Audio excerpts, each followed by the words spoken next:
From New York City, that immortal character created by Sir Arthur Conan Doyle, the world's most famous detective, Sherlock Holmes, starring John Stanley.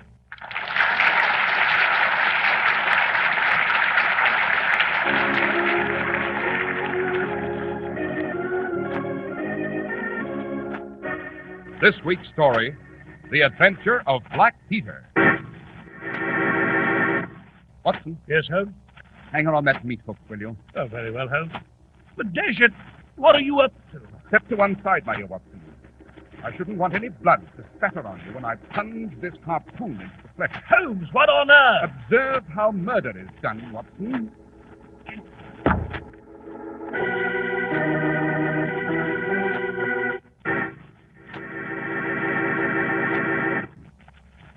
And now, Dr. Watson, you were going to tell us of the adventure of Black Peter. Ah, yes, Mr. Harris, to be sure. It began in 1895, a most fruitful year for Holmes. He was enjoying an immense practice at 221B Baker Street. Indeed, if I should reveal the identity of some of the illustrious clients who crossed our threshold, I should be guilty of an indiscretion. Chronologically, this adventure took place just after Holmes's famous investigation of the sudden death of Cardinal Tusk and his arrest of Wilson, the notorious East End trainer of canary birds. It properly began in the year 1883 aboard the steam whaler Sea Unicorn and in the middle watch of a very dark night.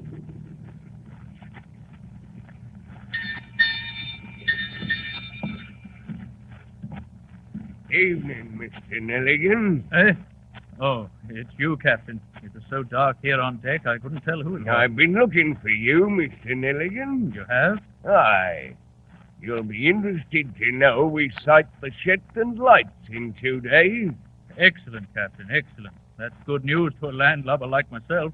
It'll be good to see land again. Aye, but there's a hitch in it. What do you mean? This, Mr. Nelligan. Oh. There, now. Over the side you go, Mingy.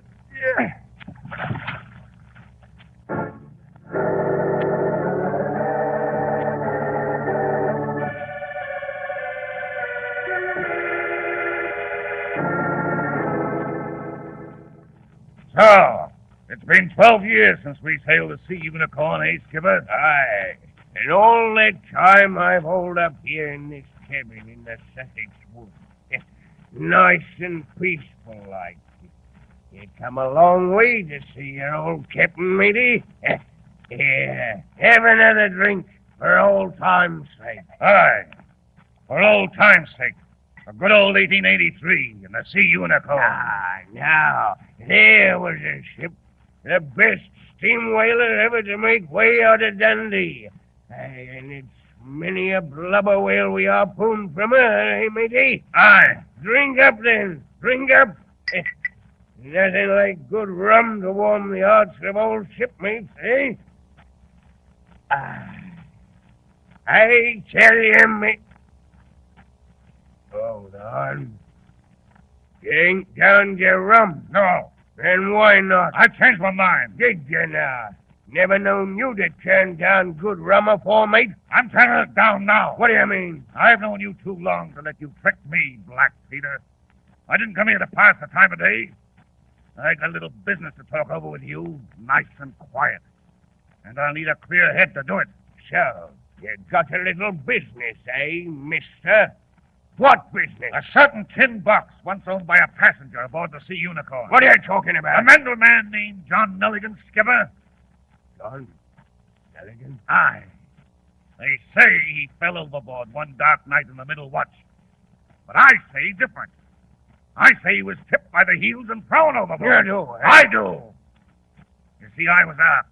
Saw the whole thing myself with my own eyes. Of course, I ain't mentioning any names. Blast you, mate. Why did you come to my place here? What do you want? I want half the swag in that tin box you stole from Nelligan, Skipper. I'll see you rot. That's why you're wrong, Skipper. I'll see you rot. When I tell the police about what happened to John Nelligan, they'll hang you so high. I'll cut out your tongue first. Stop that knife, Skipper. I'll slit your throat, I will. Stop that knife, you drunken fool.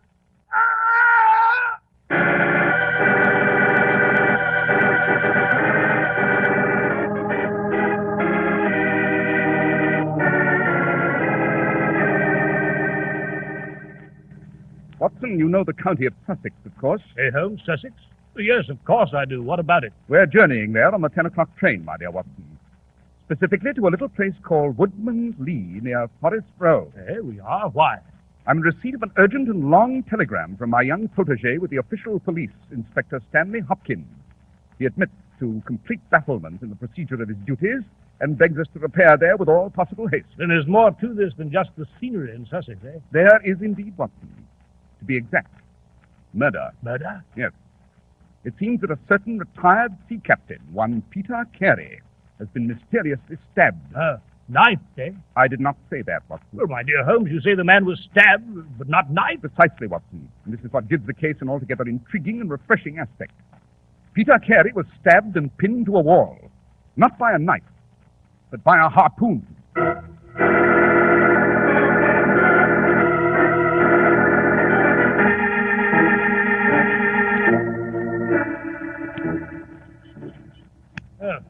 You say this forest path leads to Black Peter's cabin, Inspector Hopkins? Yes, Dr. Watson. We'll be there presently. Hopkins, you tell me you found no footprints before the heavy rain last night obliterated all signs. No, Mr. Holmes, I found no footprints. Meaning that you saw none. I assure you, Mr. Holmes, there were none. Oh, come, Hopkins. You're beginning to sound like your senior colleague, Inspector Lestrade. Yes, sir, but... My dear Hopkins, I have investigated many crimes, but I've never yet seen one that was committed by a flying creature. As long as a criminal remains on two legs, so long must there be some indentation, some abrasion, some trifling displacement which can be detected by the scientific searcher. I trust you'll remember that in the future, my lad. Yes, Mr. Holmes. I'm sorry I did not telegraph you sooner, but... Quite all right. But hello, there's the cabin just ahead.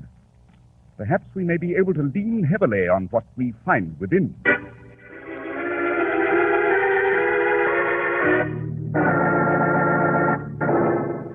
Good heavens, Holmes, look at that body. Pinned to this wall by a steel harpoon. Not very pretty, is it, Watson? Oh, dash it, Holmes, in the position I'm supposed to be hardened to this sort of thing. But I must confess that this gave me a bit of a start. Quite a terrifying sight, Watson, yet fascinating. Note how the steel harpoon was thrust clean through the man's chest, impaling him against the wall. His face twisted in agony like a lost soul in torment. Surprised visitor turned out to be a most unpleasant scoundrel, I must say. On the contrary, Watson, Peter Carey's visitor was no surprise. He met his murderer by appointment. How do you know that, Mr. Holmes? Elementary, my dear Hopkins. Observe that although Peter Carey was killed late at night, he was fully dressed. Note, too, that the bed has not been slept in, and that on his sea chest he placed a tantalus containing brandy and whiskey for the convenience of his guests. Aha! Oh, what is it, Holmes? The spirits in these two bottles. Both the brandy and the whiskey have been unopened. Yes, but Holmes... On the other hand, the bottle of rum on the table there has been almost completely consumed. You consider this significant, Mr. Holmes? I do indeed, Hopkins. Most significant. Holmes, I simply do not see you. Hello? What's this blood-stained notebook doing on the table? Oh, as to that, sir, I found it on the floor near the door and picked it up. It's the only thing I touched. Soaked with blood on one side. Yes. On which side, Hopkins, were the bloodstains? Above or below? Why, on the side next to the floorboard. Which proves, of course, that the book was dropped after the crime was committed. Let's have a look inside. Yes, seems to be a list of stock exchange securities. And on the first page, two sets of initials, JHN and CPR. What do you make of them, Hopkins? Why, if you ask me, Mr. Holmes, I'd say it's possible JHN was the name of the broker and CPR the name of his client. Pretty sound deduction, I should say, Holmes. Rubbish, Watson. Eh? The JHN eludes me for the moment, but I'll wager a sovereign that the initial CPR stands for Canadian Pacific Railway. By Jove, Mr. Holmes, of course. What a fool I've been. Canadian Pacific Securities, of course. But what's an old sea dog like Peter Carey got to do with stock exchange? Precisely what I propose to find out. Oh, Hopkins. Yes, sir? I presume you noticed by the dust imprint that something was taken from this shelf. I did. It's an oblong shape, as you'll observe, Mr. Holmes. It might have been a book, or perhaps a box. Whatever it was, the murderer considered it valuable enough to take with him. There's no other evidence of robbery. Well, gentlemen, let's go. We've seen enough of this room. What are you going to do now, Holmes? Reflect, Watson. Perhaps a walk in these beautiful woods will serve to... Hello, look at the lock on this door. What about it, sir? Someone's been tampering with the lock. Observe, the woodwork is cut. Hopkins. Yes, Mr. Holmes? Were these scratches here when you left last evening? No, sir, they were not. What do you think of it, Holmes? I think fortune's been very kind to us, my dear Watson. Well, I confess I don't see Come, how... come, Watson, it's all quite plain. Our nocturnal marauder is obviously a very poor burglar. He came expecting to find Peter Carey's door open. Finding it locked, he tried to force it open with a penknife. He failed. Now, assuming that he wanted something in the cabin very badly, what would he do next? Why, come back the next night with a heavier tool. Precisely. Then you think this burglar fellow will return tonight? I do indeed, Hopkins, and it'll be our fault if we are not here to receive him at close quarters.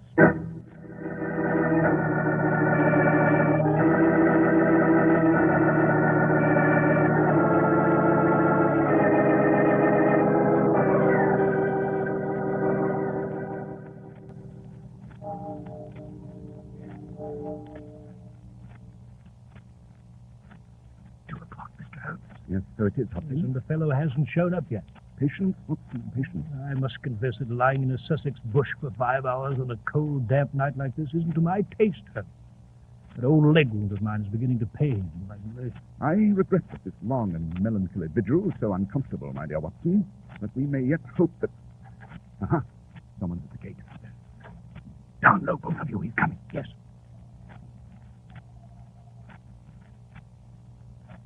He's looking about wide, Hopkins. Coming on again.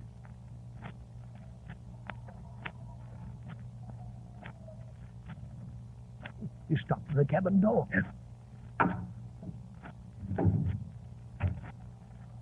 He's broken in, Mr. Holmes. Come, Watson, Hopkins, we've got him trapped in the cabin. Now is the time to close with our quarry.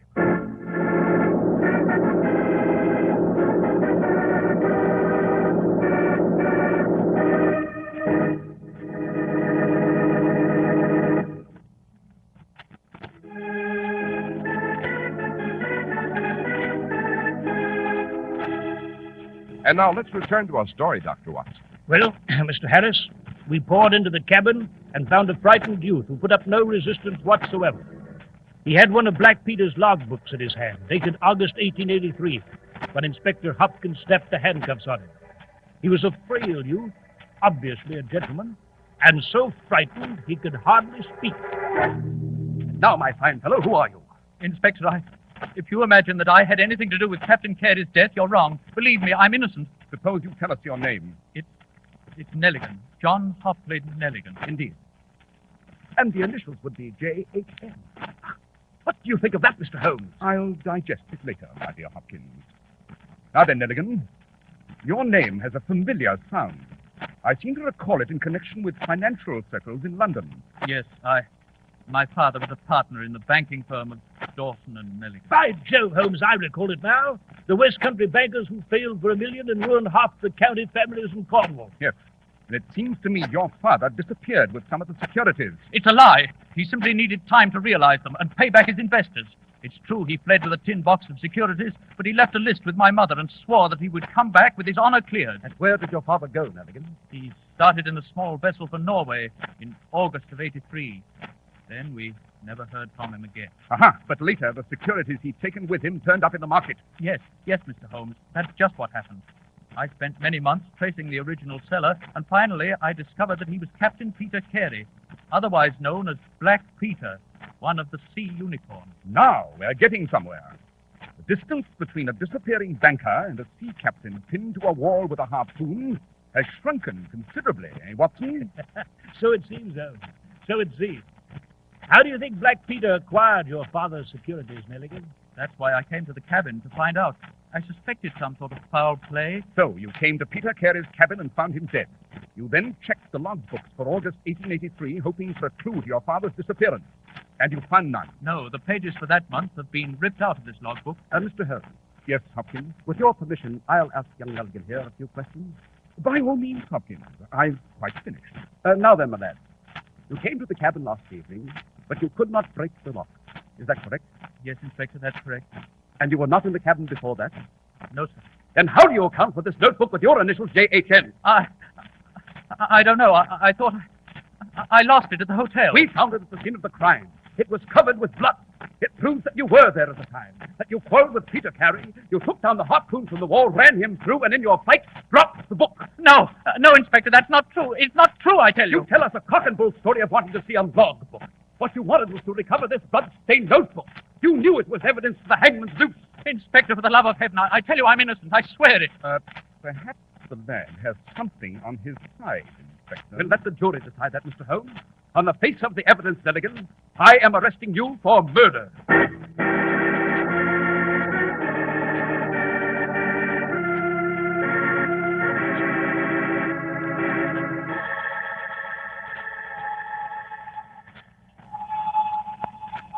Holmes, Yes, Watson? about young Hopkins and his arrest of Nelligan back there at Woodman's Lee. What about it? Well, I can't say I blame the inspector on second thought.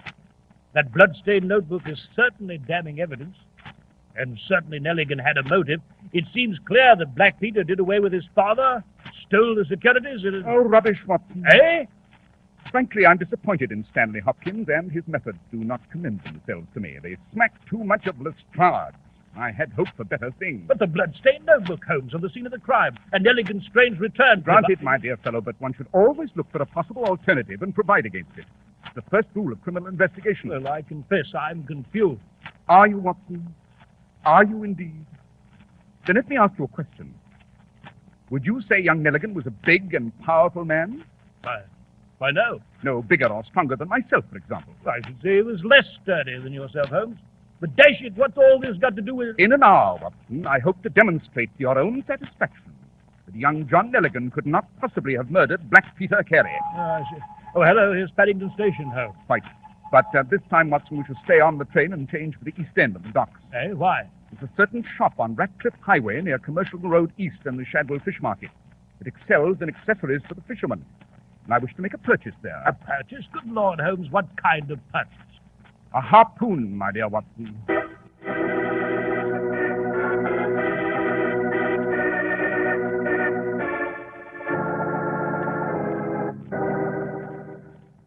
You say you want to purchase a harpoon, sir? I do. I want it heavyweight and in steel. Well, my good man, what are you staring at? Perfectly simple request, is it not? Yes, sir. Yes, indeed. Only, Only what? well, you don't look like the sort of man who'd be interested in a harpoon. I'm interested in prompt service in the article I requested. Yes, yes. Would you just wait a moment, sir? Holmes, you still haven't told me what the devil you want with a harpoon. Now, here's a harpoon used in all the latest whalers and sailing vessels, sir. Capital. Capital. Good heft, too. I'll take it. Very good, sir. Of course, you'll want us to deliver it? On the contrary, I'll carry it with me. Dash it, Holmes, you mean you're going to wander about London carrying a harpoon? This is no time to stand on dignity, my dear fellow.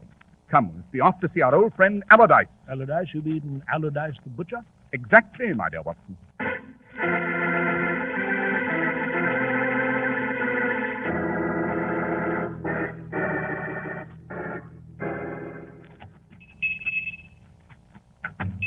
Well, good afternoon, Allardyce. Good afternoon, Mr. Holmes. Mr. Holmes? No need to stare, Allardyce. This steel spear is merely a harpoon, and I'm carrying it on a serious mission. It seems to me every eye in London was upon us on our way here. You're much too sensitive, my dear Watson. Now then, Allardyce, as to your stock in trade... We have some excellent lamb chops, Mr. Holmes, and if you like a nice cut of beef... As a matter of fact, Allardyce, I'm interested in neither at the moment.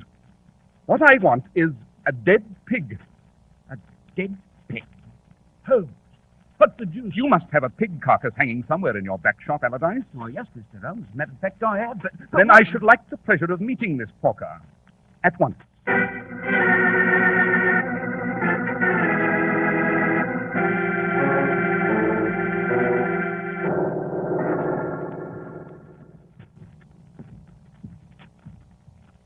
Here's a pig carcass hanging from this hook, Mr. Holmes. Ah, yes. Capital. Capital, a good thick animal. Now, Watson, if you'll hold my coat. Holmes, what the devil are you up to? I'm merely going to try out this harpoon, my dear Watson. Now, if you'll step back, I shall attempt to plunge it into this carcass with all my might and at close quarters. Observe. You see, Watson? Well, all I see is you've stuck that steel barb into an unoffending carcass of meat. Use your eyes, man, use your eyes. Note, I plunged the harpoon into that carcass with all my strength. Yet the barb went but halfway through. I see. Then you mean that young Nelligan was incapable of impaling Peter Carey to the wall with a harpoon? Precisely, Watson. If I couldn't turn the trick here, Nelligan couldn't possibly have pierced Black Peter through at the cabin. It's beyond his physical power and mine. Well, then if it wasn't young Nelligan, who was it, Holmes? All in good time, Watson, all in good time. First, we know it was a powerful man, a giant in strength. Second, we know it was a sailor. How? Obvious, my dear Watson. First, the man who killed Peter Carey had to handle a harpoon deftly and speedily. Remember, it was hanging on the wall when Black Peter pulled his knife. Then, of course, there was the spirit. This is spirits? What spirits? The murderer was drinking with Black Peter. He left the brandy and whiskey untouched and drank only rum. Hence, further proof that the killer was not a landlubber, but a seafaring man. But come, Watson, we must be off. Yes, Holmes, where? First, I must dispatch a telegram to Dundee. Later, if fortune's with us, we'll go to the Daily Chronicle and insert an advertisement on the shipping page. What kind of advertisement? My dear Watson, I propose to start an Arctic expedition.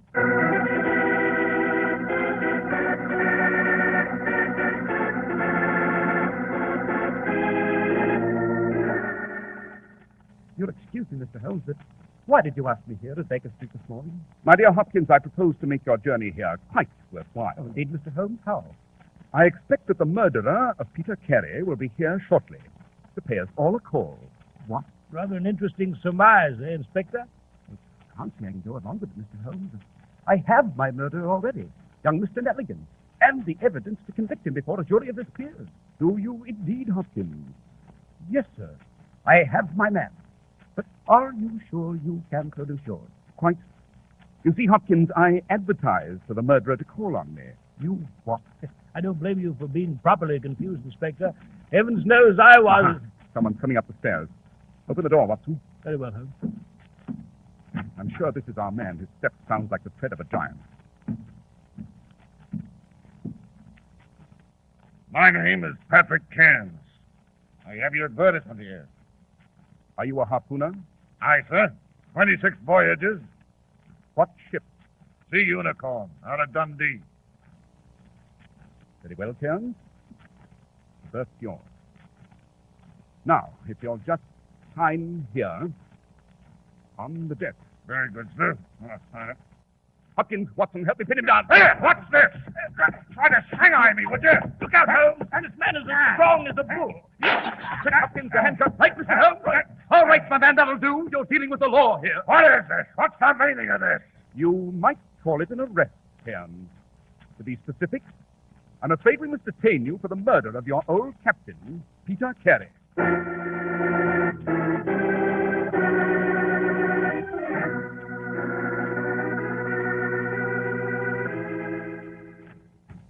Ah, good evening, Hopkins. Mr. Holmes, I've just come here to apologize for my stupidity. Yes, Inspector? Why? Peter Cairns has just confessed. Naturally, I released young Nelligan at once. I see. Cairns knew Black Peter had done away with Nelligan Sr. and taken the securities. Later, he tried to blackmail Peter and finally killed him. Eh, Hopkins? That is correct, Mr. Holmes. But, Holmes, how was young Nelligan's securities notebook found on the seat? Young Nelligan neglected to tell us that he'd paid a previous visit to the cabin, Watson. He was afraid to incriminate himself, of course. No doubt he'd seen the pinioned corpse, fled in haste, dropped his notebook, and slammed the door shut behind him.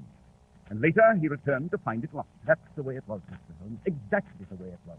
But how did you know this sailor Carey? Elementary, my dear Hopkins. I knew it was a sailor, and that he must have come from Peter Carey's old crew, the Sea Unicorn. They drank together, as you know. And later on, by the dust pattern on the shelf, we knew some sort of box was missing. The box with the stolen securities, eh, Holmes? Exactly, Watson. After that, Hopkins, I telegraphed Dundee and found that only one harpooner of the old Sea Unicorn crew was alive. A giant of a man named Patrick Cairns. And since there was no record of his shipping elsewhere, the man was in a mood for an attractive berth. And so you advertised for the murder. Quite, Watson. And as you saw, the results were most gratifying. Indeed, Watson, if I may forego my usual modesty for a moment, I believe this adventure deserves a special place in your memoirs.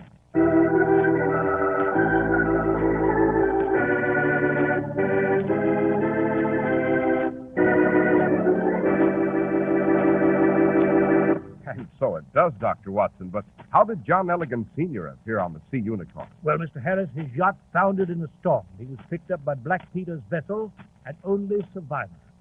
Later, as you know, Peter Carey threw him overboard upon learning of the valuables in the tin box. Oh, I see. I might add that ultimately the honor of the Nelligan name was revived.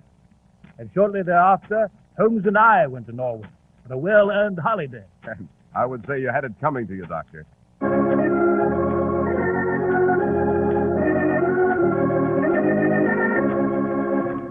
The world's most famous detective, Sherlock Holmes.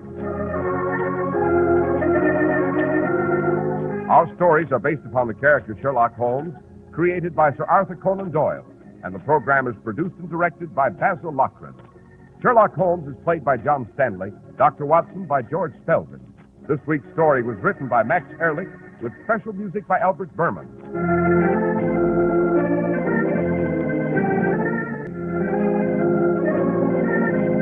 Be sure to listen next week to Sherlock Holmes in The Fabulous Windmill.